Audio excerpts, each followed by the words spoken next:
Okay, so I feel like my last commentary sucked. So we're gonna try and change how I do things a little bit. Holding my mic a little bit closer to me because I feel like things have been kind of quiet lately. So hopefully this will help a little bit. But I did not include Darkeater Midir in this video because whenever I play against him with a group of 2 or 3 people, probably need 4. We get wrecked.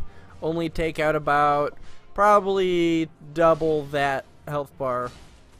A little bit more than that. Come on, hit him again, Branden. Come on. Well, you get the idea. We don't take out much fucking health at all before we all get wrecked. So I don't really see me beating him in the very near future. So he's not going to be on this video. But we do have Slave Knight Gael and another one right after this. It's already probably in the title. So yeah, Shiva after this. For some reason, Slave Knight Gael is the perfect boss for me. I absolutely fucking adore his moveset, his aggression, everything about his look, his battlefield. This guy is just an immaculate fucking boss. Everything about him I absolutely love. And I am very, very proud of myself because I was able to beat this guy solo. And I felt the need to beat him solo. I felt like I owed it to Dark Souls, which is really funny. It's like I wasn't showing Dark Souls respect if I didn't beat its last boss solo. It's like this boss fight is me fighting Dark Souls. It's like, you know what, man? Let's have our 1v1 dance together. And let's see who comes out on top. So, Slave Knight Gael beat me about 10 times in a row. I knew from how I was doing that I would be able to beat him by myself. I knew that it was possible. And another reason why I didn't want to, usually with bosses, I just want to have the satisfaction beating them. Sorry for going through that cutscene. I was just too in the zone to sit and wait. But that's usually how it is with bosses with cutscenes. Oh fuck. Yeah, so usually with bosses I'm just like, yeah, I want to go in there, I want to beat him, I want to get the souls, I don't want any trouble. So that's when I summon people. But in this one it's like, hey, there's really nothing after this. You know, this is literally the end of the line, so I might as well take my time with this and feel proud of myself.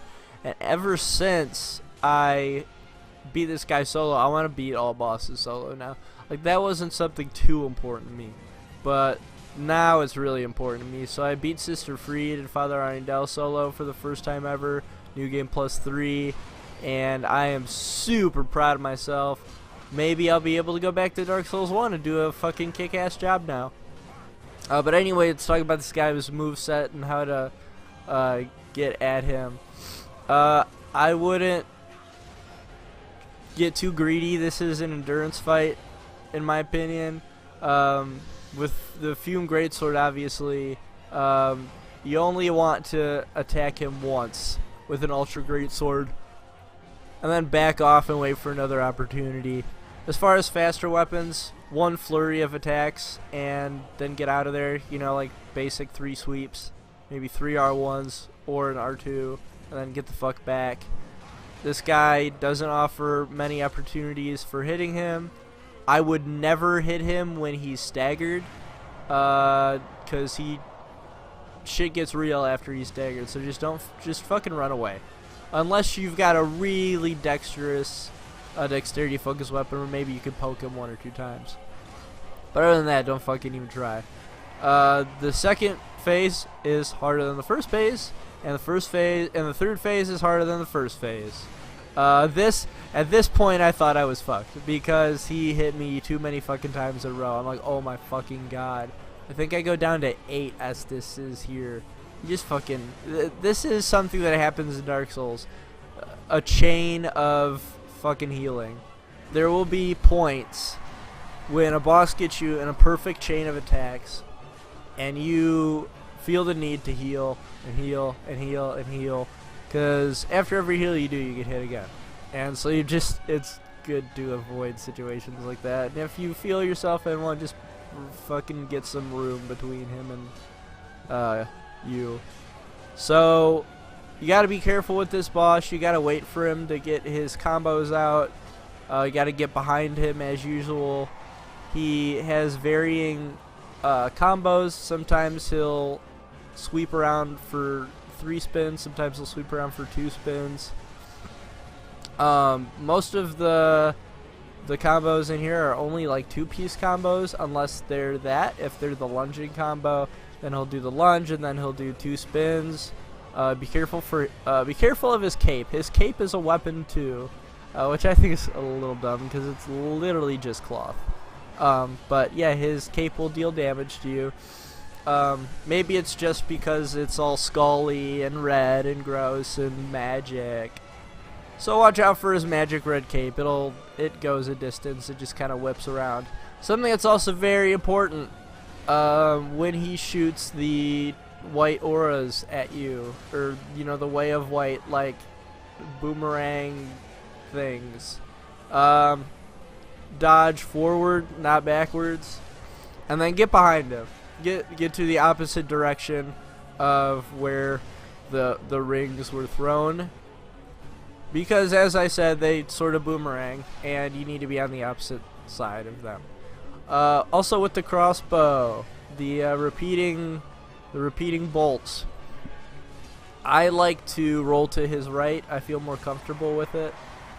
Just for some reason, after playing Dark Souls a lot, from the way that he attacks with it, it feels like the smarter move is to the right. So go to the right.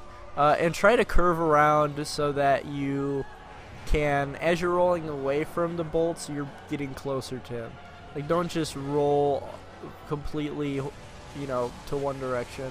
Try to curve so that you end up behind him after he fires all his bolts.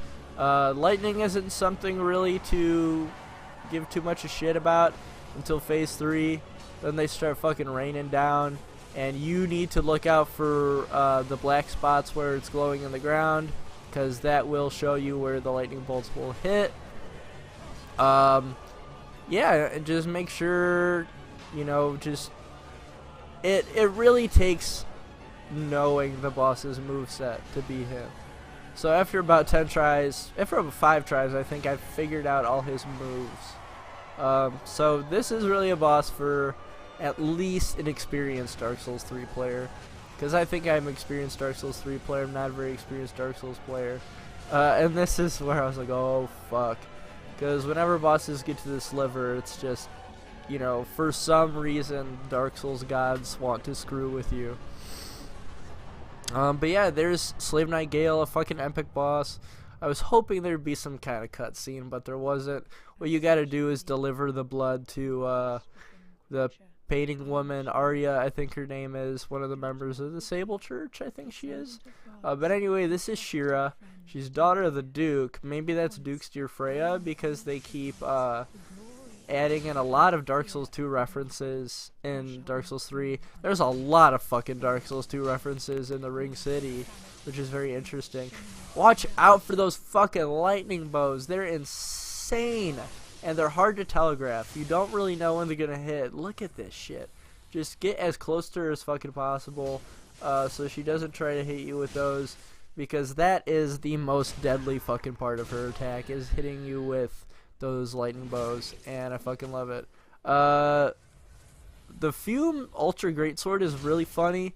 It's got this thing where if you're versing NPC type enemies, if you constantly do the strong R2, your NPC literally can't fucking get up afterward. They're just screwed. They're in a line of ultimate screw, and it's kind of embarrassing to watch a little bit. But I want to figure out who Shira is. There's really no talk of her that I know of before this little mini boss fight. Crucifix and the Mad King is super cool. It's got 3 different special movesets it can do. I think the one that I kept getting was like a buff. There's another one that actually deals damage to you, and it emits like a giant poison cloud. But anyway, thank you so much for watching. I'll see you guys later.